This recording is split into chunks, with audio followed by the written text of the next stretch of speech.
Kan di Muhajirin itu pusat tembikar dari dulu yang besar. Assalamualaikum warahmatullahi wabarakatuh. Biar Pagi ini paket Banyumulak ini Pak Kepala Desa sedang mengadakan rapat untuk membangun pariwisata Desa Banyumulak yang sedang mengalami penurunan. Penurunan bidang pariwisata ini tidak hanya terjadi di Desa Banyumulak namun di seluruh Indonesia karena pandemi corona. Berkembang dalam hal kesejahteraan. Undangan demikian juga masyarakat Gerabah, semua masyarakat yang ini tertarik dalam bidang ini pariwisata. Kita berpikir supaya kemarin karena kita juga tidak bisa lepas dari program pemerintah, mereka sekarang lagi gencar untuk mengembangkan SDM di desa. Jadi kemarin kami rapat dengan STP dan pihak Dinas Pariwisata Provinsi adalah Banyumulek dan desa-desa wisata yang lain. Pihak kampus akan punya tanggung jawab untuk pengembangan SDM. Mereka akan punya banyak sekali program pelatihan di tahun 2022. Dan program pelatihan itu akan diarahkan untuk industri kreatif. Nah, apa yang akan jadi poin penting di sana? Jadi kami sudah punya program-program pelatihan homestay, pelatihan Pogdaris. Pogdaris akan diperkuat dengan tata kelolanya, BUMDes akan diperkuat dengan manajemen usaha, keuangan dan sebagainya. Nah, selain itu pemerintah desa kita akan kebijakan dan sebagainya, kan itu tugasnya pemerintah desa. Nah, untuk promosi pemasaran anak-anak muda juga kami sangat butuh karena kita akan punya badan promosinya anak-anak muda. Maka kami juga kemarin sudah diskusi juga dengan Pak Samsul sama Pak Kades. Sebenarnya ini Karang Taruna juga sangat potensial. Karang Taruna ya sangat luar biasa, kita akan jadi mitra yang bagus untuk mereka membackup promosi pemasaran. Jadi tugas mereka akan menangani video Instagram, IG, IT, website dan sebagainya, itu mereka akan membackup itu. Nah, terus kelembagaan. Nah, ini problem harus ketiga BUMDes. Ketiga lembaga ini kalau dia tidak sejalan bersama, maka desa sulit berkembang. Tiganya harus gerak bersama dengan program yang terukur. Maka kami juga buat dalam bentuk tata kelola tugas Pogdaris. Tugas Pogdaris pertama dia lebih ke sadar wisata sarta pesona. BUMDes tugas dia adalah pengembangan usaha wisata. Jadi dengan konsep satu pintu. Mau kuliner, mau homestay, mau gerabah, mau taman bunga, semua diolah dalam manajemen satu pintu. Nah, soal harga dan sebagainya ditetapkan oleh BUMDes bersama dengan pihak taman bunga, ditetapkan oleh BUMDes bersama dengan pihak homestay, kuliner dan sebagainya, baru disahkan dalam satu kebijakan khusus oleh pemerintah desa. Jadi Pardes, jadi ada program, ada aturan. Ada program, ada aturan. Ada kebijakan, ada aturan. Ada kebijakan, ada aturan. Jadi kita tidak gerak keluar dalam satu konsep yang bagus. Bagaimana posisi kami? Kami ingin sampaikan ke Bapak Ibu sekalian bahwa kami tidak ingin ditendang di tengah jalan. Kan? Bapak Ibu pasti paham. Pemerintah masuk, LSM masuk, lembaga-lembaga luar masuk kan dengan dana dunia. Saya punya pengalaman, saya ditendang keluar di tengah jalan, Pak. Dan konsep yang saya susun untuk saya itu saya digeser di tengah jalan. Saya nggak mau itu terjadi di sini. Saya mau kami di MOU itu 5 tahun. Kami mau selama 5 tahun hanya Belek Foundation yang akan mengatur tata kelola desa wisata lewat konsep yang kami buat. Allahu Akbar. Jadi, tetapi keputusan itu bukan keputusan kami, Bapak Ibu ya. Itu keputusan kita bersama. Jadi dalam strategi pengambilan keputusan juga kami susun. Jadi strategi pengambilan keputusan itu misalnya Pak Kades membuat satu kebijakan tentang desa wisata, maka dia akan manggil Pogdaris, dia akan manggil BUMDes, tapi mereka sudah konsep ini, manggil Balai Kondesa gimana sih ini? Jadi satu konsep yang digagas itu konsep keputusan bersama. Jadi tidak ada lagi perlawanan waktu kebijakan itu keluar. Waktu program itu dibuat tidak ada Pogdaris yang melawan, tidak ada BUMDes yang melawan, karena ini gerak dengan kesepakatan bersama. Penyelesaian problem juga gitu. Pak Kades, Pogdaris, BUMDes harus turun bersama, cari akar persoalannya, setelah itu putuskan bersama. Itu kami sudah buat dalam narasi dan konsep yang bagus. Tinggal kami kasih nanti waktu di MOU. Nah, semua itu ditata kelembagaan yang bagus supaya ke depan tidak ada konflik. Karena desa wisata itu teman baiknya konflik. Kecemburuan soal keuntungan dana desa atau kecemburuan soal penempatan wisatawan di homestay saja itu bisa berujung konflik. Saya pernah sampaikan bahwa desa wisata Tanjung Jogja itu dia mau pecah jadi 2 desa hanya karena penempatan wisatawan di homestay. mulai berkembang, tumbuh itu sejak tahun 86 Pak Jen ya. Ya. Masuk Lombok Kra Project 86. Di pertengahannya kita pada puncak. Grafiknya naik di pertengahan tahun-tahun sebelum bom Bali, sebelum bom Marriott. Nah kemudian grafiknya turun sampai sekarang ya pedang Pak Jen ya, tidur lelap sekarang. Inilah yang kita coba duduk bahasa Sasaknya kan, kita bangunkan. Ada tempat di Cigah Malik bangun untuk membangun desa ini. Ada beberapa persoalan selain persoalan global, ya. Persoalan global, kita bersaing kalau bicara dengan industri gerabah ya, dengan kerajinan-kerajinan misalnya Tiongkok, Cina, ya. Kita kalah di situ. Apapun kita harus ngakui. Belum lagi persaingan kita di tingkat nasional. Saya pernah ke yang di Jogja, Asongan Pak. Asongan. Kalau mereka itu potensi konflik di desa wisata itu sangat tinggi, sehingga kami sangat berharap nanti dari sisi kelembagaan akan ditata dengan bagus. Kita nanti di sini bukan kami yang dominan, tapi kita bekerja bersama. Apa sih yang bisa kita lakukan, kita bisa lakukan bersama. Nah, untuk program ke depan, kami punya program tahunan sama bulanan. Dari sisi kelembagaan, dari sisi atraksi, dari sisi amenity, dari sisi promosi pemasaran, ada program bulanan. 3 bulan ke depan kita buat apa, 1 tahun ke depan buat apa, tahun kedua buat apa, tahun ketiga sampai tahun kelima. Target kami ke depan dia bisa di 2027-28 Banyuwangi Muluk sudah kuat secara kelembagaan, dia sudah kuat secara sistem. Saya ingin sampaikan ke Bapak Ibu, desa wisata itu sistem. Desa itu sistem. Satu subsistem terganggu, dia akan ganggu semua subsistem yang lain dalam desa wisata. Makanya kami mau atur ini dalam satu tata kelola yang bagus. Jadi BUMDes tetap solid, karena BUMDes harus diisi oleh orang yang peduli Pak. Kami nggak butuh orang pintar. Orang pintar di negeri ini juga sangat banyak gitu. Kita cari orang peduli, orang yang mau berkorban untuk desa, orang yang mau berbuat untuk desa. Itu yang kami inginkan. Nah, karena tugas BUMDes ini yang paling besar Pak. Minggu depan mudah-mudahan kami sudah bisa tunjukkan bahannya. Tugas BUMDes itu yang sangat berat nanti, karena dia akan mengolah semua usaha di desa wisata ini lewat lembaga manajemen usaha satu pintu di bawah BUMDes. Promosi pemasaran di bawah BUMDes. Mereka buat apapun, lapor mereka menuju BUMDes. Lembaga luar, kementerian, lembaga manapun yang masuk ke desa Banyuwangi Muluk, siapa yang harus dia koordinasi, kami sudah susun di situ.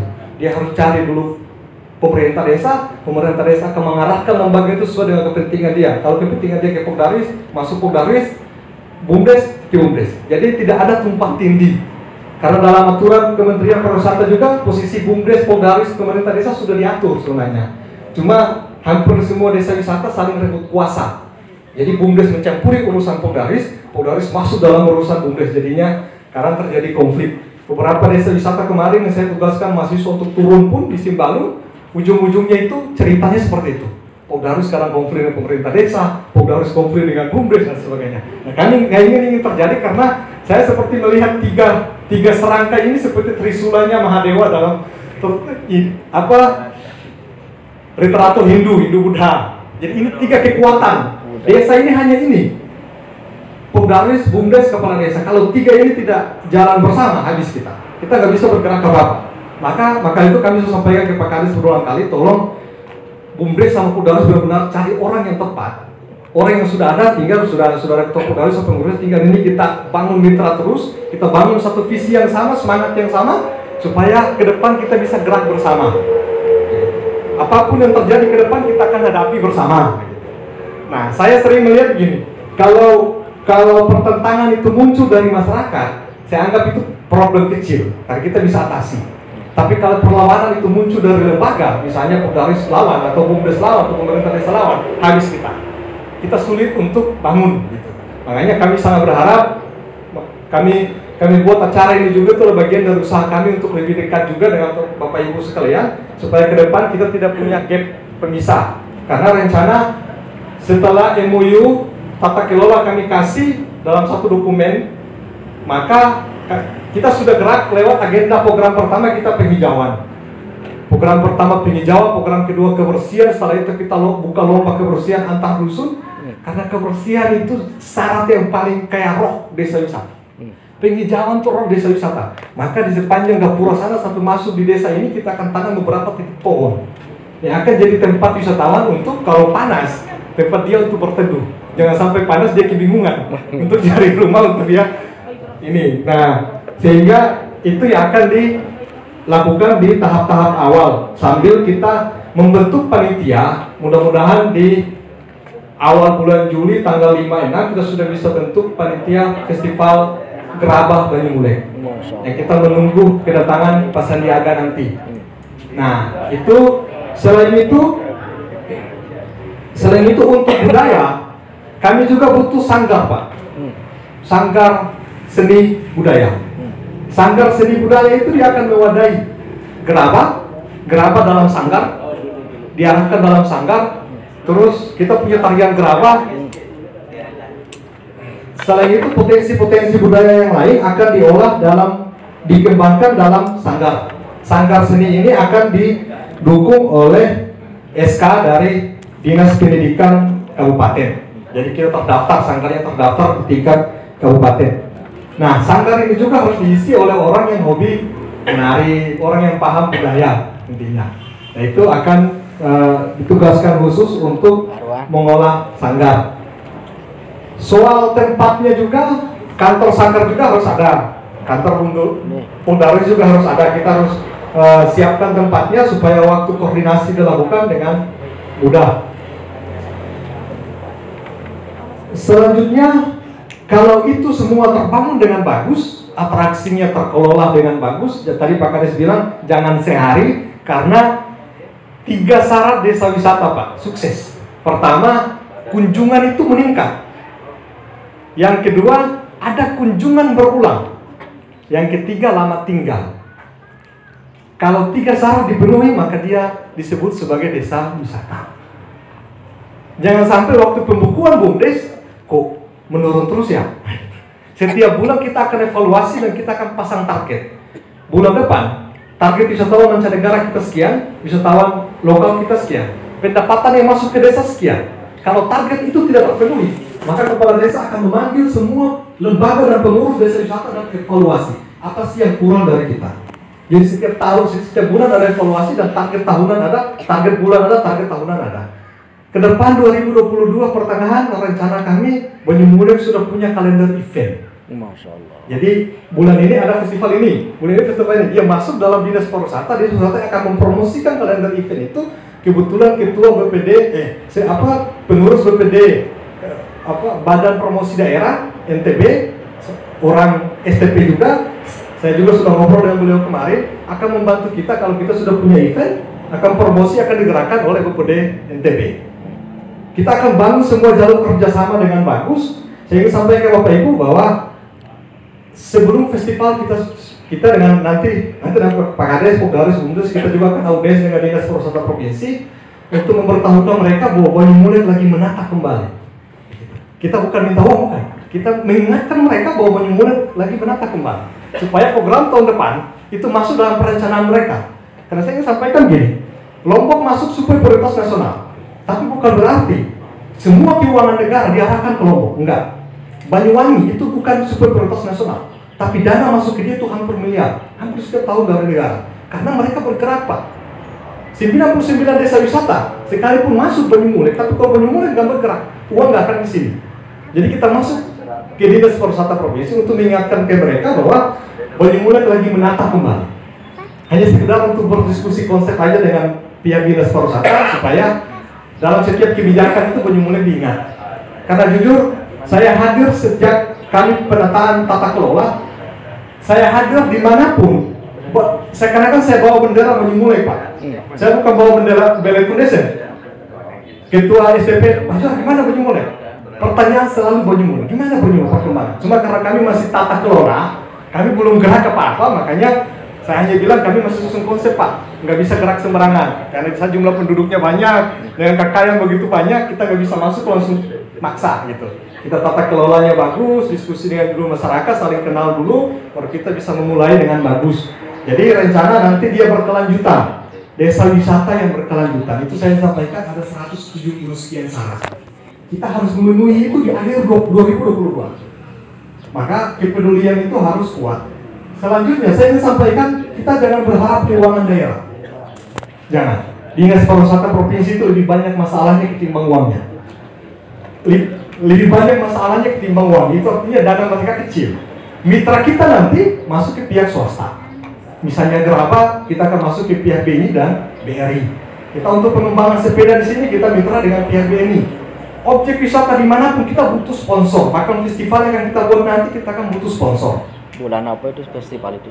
Kan kita menyambut kedatangan Pak Sandiaga Pak. Oh. Ya bulan September ya. September. Pak Sandiaga datang hari itu pembukaan festival Geraba. Ini kami butuh kerjasama yang kuat. Ini kerja yang luar biasa nanti dari pemerintah desa, Pogaris sama Bumdes. Ini kerja berat nanti kita. Awal-awal ini saya mikir semalam sampai bulan Desember itu kita penataan desa masih dalam lingkup penataan desa, pelatihan dan sebagainya. Karena produknya sudah ada. Kita bukan berpikir untuk buat sumur tua. Sumur tua sudah ada itu. Jadi Geraba sudah ada, taman bunga sudah ada. Jadi sampai bulan Desember kita masih dalam lingkup pelatihan dan penataan kelembagaan. Sama penataan desa, kebersihan, penghijauan dan sebagainya itu kita buat. Kita buat aspek keamanan karena kita di era corona, kita harus benar-benar meyakinkan wisatawan bahwa ini aman. Aman bukan hanya dalam arti begalnya, tapi aman dari sisi kesehatannya. Aman di sini, masuk sini kita akan buat itu nanti. Jadi ada beberapa titik yang kita buat untuk wisatawan masuk itu tenang. Nah, soal pemandu wisata, saya contohkan ya. Misalnya orang masuk ke sumur tua, maka kita akan diskusi bersama untuk siapa sih yang jaga sumur tua itu, juru kuncinya. Dia akan jadi pemandu. Pemandu wisata dari luar masuk, dia berhenti di pusat informasi. Dijemput oleh pemandu desa. Dia mau lihat dia masuk taman bunga, pemandu ada di taman bunga. Dia taman bunga akan jadi pemandu. Jadi semua pada akhirnya diuntungkan. Dia bicara Geraba, ada pemandu Geraba. Dia masuk sampai sana, ada ketika dia bicara tentang sejarah, ada orang tua yang membackup itu. Jadi ketika kita bicara sejarah itu jangan anak muda. Jadinya nggak nyambung gitu dengan wisatawan. Yang ngomong sejarah orang tua. Waktu dia ngomong pengobatan tradisional orang tua. Tapi waktu dia ngomong soal industri kreatif, bagaimana Geraba ini dijual, ya itu anak-anak muda nanti. Pogaris, Karang Taruna dan sebagainya. Nanti kita bentuk badan kelompok khusus pemandu desa Banyumulek. Nah, selanjutnya saya ingin sampaikan bahwa kami sangat membutuhkan dukungan Pak. Sangat membutuhkan dukungan Bapak Ibu semua agar supaya rencana ini bisa sukses. Tanpa dukungan tidak akan bisa. Karena kami jujur kami tidak punya dana Pak. Justru kami tidak punya dana masuk di sini. Kami di sini tidak punya dana. Tapi kami tahu bagaimana bangun mitra. Jadi kita akan, bukan berarti kami satu-satunya di Banyumulek, bukan. Konsultan ya, tapi kita akan bangun mitra dengan pemerintah dan pihak swasta. Karena mereka yang punya modal. Karena dalam segitiga pariwisata itu ada pemerintah, swasta, masyarakat. Ini harus bergerak bersama. Jadi swasta, pihak perbankan dan semuanya kita akan audiens langsung, tunjukkan konsepnya. Ini loh, kami mau pulihkan kembali, mau menata kembali Banyumulek lebih bagus lagi, lebih cantik lagi. Nah, apa sih yang pihak BRI bisa bantu misalnya? Jadi kita tidak maksa mereka untuk bantu, tapi apa sih yang mereka bisa bantu dari poin-poin yang ingin kita lakukan? Kayak seperti itu model mitra dan kerjasamanya. Dengan dinas pun kita akan MOU. Dinas Perindustrian Perdagangan, apa yang mereka mau kembangkan di sini kita akan MOU dengan mereka untuk kerabat, kuliner dan sebagainya. Jadi semua akan ditata di atas basis sejarah lokal yang bagus. Kita tetap tidak bisa keluar dari kearifan lokal, budaya lokal tetap kuat. Dia akan jadi roh kita dan Banyumulek ke depan akan bisa jadi desa wisata berkelanjutan. Semua itu bisa dicapai kalau kita bergerak bersama Bapak Ibu. Jadi kalau misalnya hari ini kita ngobrol-ngobrol ringan ini ada keakraban dan kesepakatan yang kuat, maka Minggu depan insya Allah kami usahakan sudah bisa MOU sama kami kasih langsung konsep tata kelolanya. Supaya dari situ kita berangkat apa yang harus kita lakukan. Itu saya dari saya kembalikan ke moderator. Wassalamualaikum warahmatullahi wabarakatuh.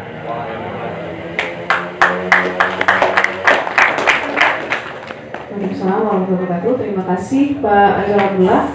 Baik, mungkin itu yang bisa kami sampaikan, dan mungkin saya bisa memberikan kesempatan bagi Bapak Ibu yang ingin menyampaikan